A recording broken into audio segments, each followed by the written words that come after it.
We've got here a fun delivery, drive friends and coworkers crazy, easy for all ages prank here. Now, I've actually seen these things in action and it's super annoying.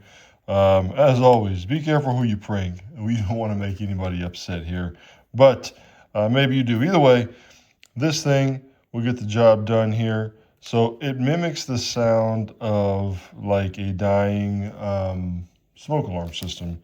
So this was gifted to me by the brand so you can get a better idea of what you're picking up. So let's get into it then. This is the sound that it makes. Makes that sound. It's going to do it every 10 minutes. So it's going to come with this adhesive. Just peel this off and you could stick it somewhere.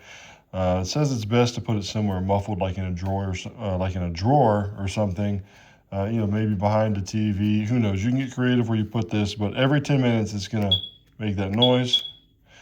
And it says it's gonna last about 3 to 4 days if it's left on. So whether the person finds it or not, who knows? But you can get a good laugh out of it while it's still going. So I recommend picking this up if you're looking for a good prank.